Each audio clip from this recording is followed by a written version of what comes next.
ओम शांति। नमस्कार साथियों। आज बीके शिवानी दीदी एक जाना माना नाम है। वे भारत सरकार द्वारा नारी शक्ति सम्मान से सम्मानित हैं। राजयोग ध्यान की साधिका और टीचर हैं। आज के इस वीडियो में हम उन्हीं के द्वारा लिखी नेशनल बेस्ट सेलर बुक असीम आनंद की ओर में दिए हुए आनंद प्राप्ति के मंत्रों पर चर्चा करेंगे। आनंद प्राप्ति के ये वाक्य इतने शक्तिशाली एवं प्रैक्टिकल हैं कि इन्हें अपनाकर लाखों लोगों का जीवन आनंदमय हो गया है। यदि आप इस बुक को पूरा पढ़ना चाहते हैं तो इसका लिंक हमने इस वीडियो के डिस्क्रिप्शन में दिया है। आप उस लिंक पर क्लिक कर ये पुस्तक मंगा सकते हैं। तो आइए आज का वीडियो शुरू करें और आनंद प्राप्ति के मंत्रों का लाभ लेकर अपने जीवन को असीम आनंद की ओर ले चलें। प्रसन्नता भौतिक वस्तुओं पर निर्भर नहीं है। वस्तुएं, संपत्ति, गैजेट आदि हमें आराम और सुविधा देने के लिए बनी हैं। प्रसन्नता हमारी आंतरिक रचना है और इसे आप बाहरी सुख सुविधा के बिना भी पा सकते हैं। समस्याएं सामने आएंगी, चुनौतियां भी हमारे सम्मुख होंगी, परंतु हम उन्हें देखकर निराश होंगे या उनका सामना करेंगे। यह चुनाव हम पर ही निर्भर करता है। प्रसन्नता आपके मन की वह सहज अवस्था है जो मंजिल की ओर जाते वक्त आप स्वयं रचते हैं। यह वह अनुभव नहीं जो किसी लक्ष्य के पूरे होने पर सामने आता है।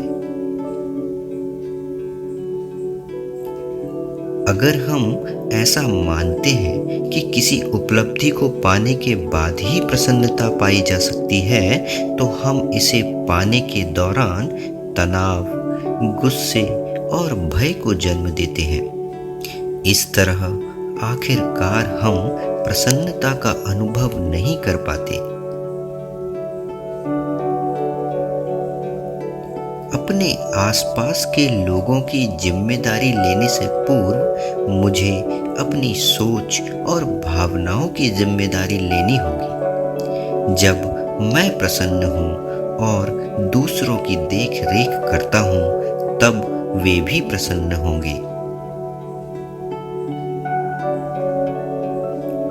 जब तक आप स्वयं भावनात्मक रूप से मजबूत नहीं होंगे, तब तक आप अपने बच्चे को भी भावनात्मक रूप से मजबूत नहीं बना सकते। तनाव एक ऐसी पीड़ा है जो हमें एहसास दिलाता है कि कुछ तो है जिसे बदलना है। तनाव हमारे नकारात्मक विचारों की उपज है जो हमारी योग्यता, स्मरण शक्ति, निर्णय लेने की क्षमता और प्रदर्शन पर अपना प्रभाव डालता है। तनाव हमारे भौतिक व भावनात्मक स्वास्थ्य को हानि पहुंचाता है। इसलिए किसी भी प्रकार का तनाव हमारे लिए हानिकारक हो सकता है।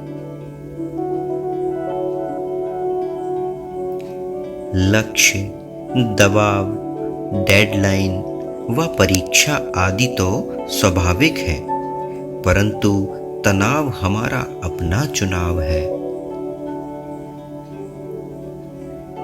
किसी भी हालात में मेरा पहला दायित्व यही बनता है कि मैं पहले खुद को, अपने मन को संभालूं, क्योंकि केवल यही एक चीज है जो मेरे वश में है।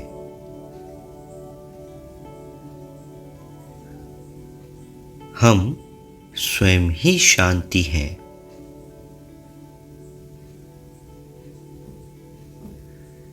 असीम प्रसन्नता व्यक्ति, वस्तुओं या परिस्थितियों पर निर्भर नहीं करती। कोई भी मुझे प्रसन्न नहीं कर सकता।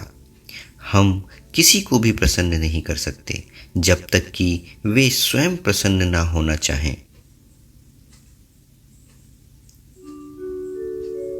कोई भी हमारे मन की पीड़ा, भय, क्रोध या दुख के लिए उत्तरदायी नहीं है। यह उनके व्यवहार के उत्तर में हमारी अपनी रचना है और हमारे पास अन्य विकल्प भी हैं। हमारे पास प्रसन्न बने रहने का विकल्प है।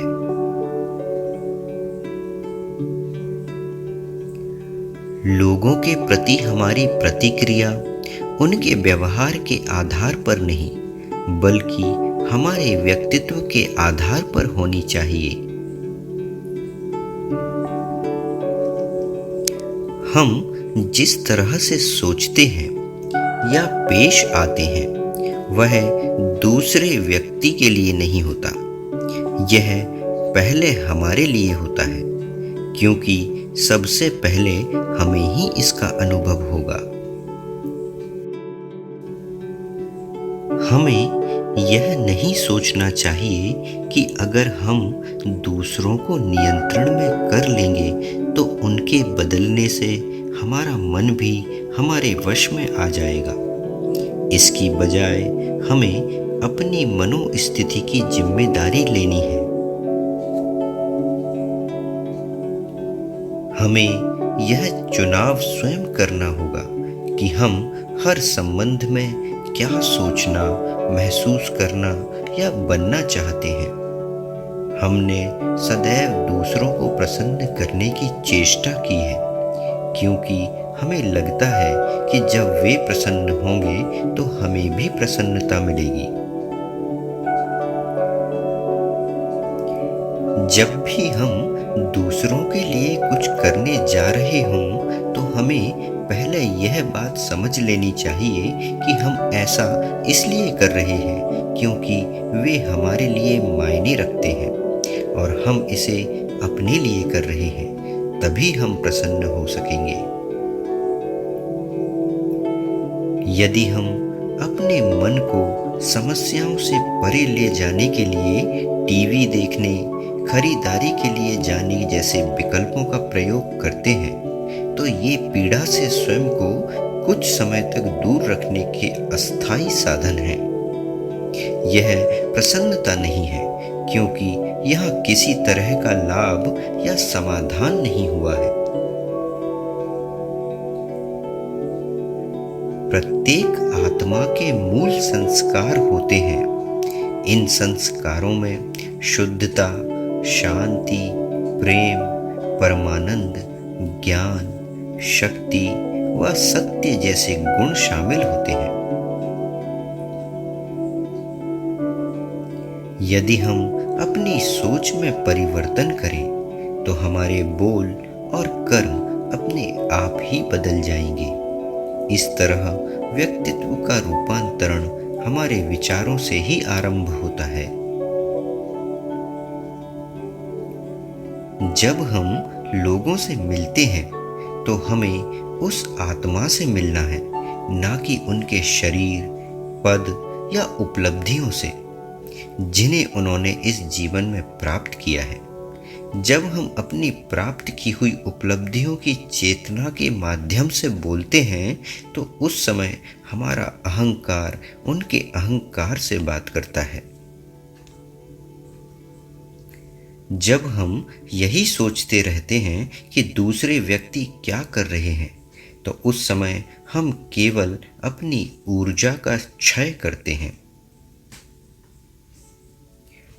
अगर कुछ व्यक्ति प्रतिक्रिया दे रहे हैं तो उस समय हमें स्थिर रहना होगा।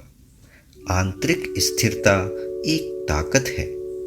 शांति कोई दुर्बलता नहीं, एक बल है। क्रोध कोई बल नहीं, यह इस बात का लक्षण है कि हमने स्वयं पर नियंत्रण खो दिया है। यहाँ तक कि दिल को ठेस लगना व द्वेष भी क्रोध के ही शांत रूप हैं, जो सर्जक को हानि पहुंचाते हैं। हम 7 विशेषताओं के मूर्तिमान रूप हैं: पवित्रता, शांति, प्रेम, आनंद, ज्ञान, शक्ति व सत्य। हम हमेशा यही सोचते हैं कि भीतर से बदलाव लाने के लिए हमें बाहरी तौर पर कुछ बदलाव लाने होंगे, जबकि हमें अपनी भीतरी सोच में बदलाव लाना होगा ताकि बाहरी तौर पर बदलाव ला सकें। प्रसन्नता कोई ऐसी चीज नहीं जिसे हमें दूसरों से पाने की अपेक्षा करनी चाहिए। इसे अपने भीतर से रचना होगा और लोगों को प्रदान करना होगा जिनसे हम भेंट करते हैं। हम कोई ह्यूमन डूइंग्स नहीं है जो शांति पाने के लिए काम कर रहे हैं। हम ह्यूमन बीइंग्स हैं जो पूरी तरह से शांत हैं और काम कर रहे हैं। लोग कहते हैं कि गुस्सा आने पर 10 मिनट तक गिनती करने से गुस्सा शांत होता है। ये सब हमारी प्रतिक्रिया को टालने के बाहरी साधन हैं।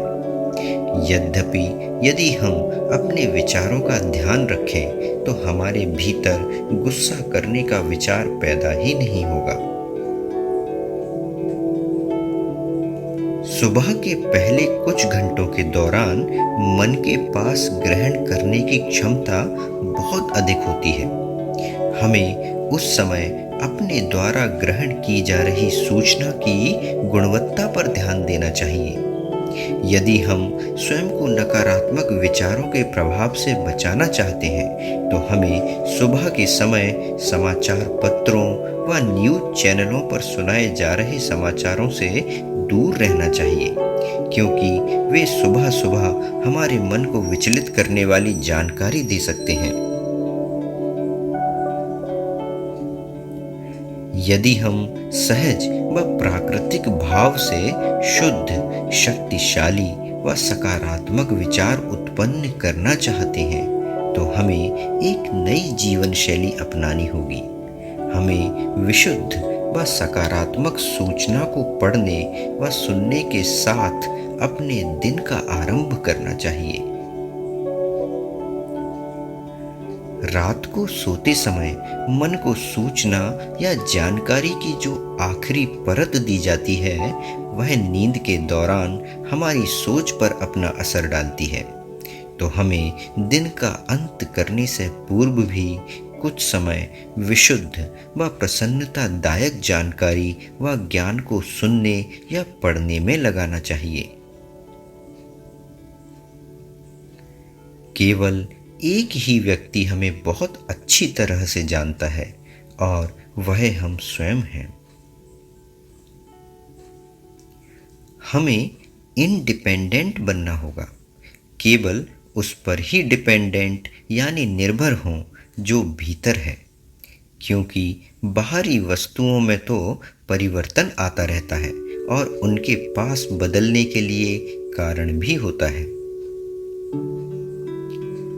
हम जितनी बार अतीत के बारे में विचार करते हैं हम उसे वर्तमान में बदल रहे हैं, क्योंकि हम उन्हीं भावों को एक बार नए सिरे से जन्म दे रहे हैं। अतीत बीत गया है, उस पर पूर्ण विराम लगा दें। इसे बार बार अपने मन में ना दोहराएं। जब हम ऐसा करते हैं तो मानो हम बार बार अपने पुराने घाव को खुरच रहे हैं जो कभी नहीं भर सकेगा। जो हालात घट चुके हैं उससे हमें कुछ नहीं सीखना। हमें केवल यही सीखना है कि क्या हमारे पास किसी अलग तरह से प्रतिक्रिया देने का चुनाव था? क्या हम किसी अलग तरह से प्रतिक्रिया दे सकते थे?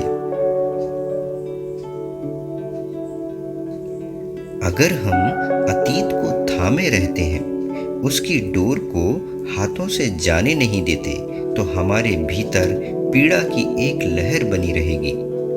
जीवन में आने वाली परिस्थितियां वो ही रहेंगी, पर हम पुरानी बातों को जितना पकड़ कर रखेंगे, हमारी पीड़ा बढ़ती जाएगी। संबंधों में कोई भी कभी गलत नहीं होता। हर व्यक्ति अपने नजरिए से सही होता है।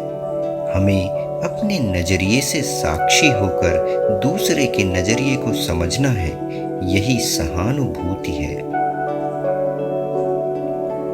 यदि हम अपनी उपलब्धियों के लिए मेहनत करते हुए शांति, प्रेम व प्रसन्नता जैसे मूल्यों से समझौता ना करें, तो हम हमेशा संतुष्ट रहेंगे।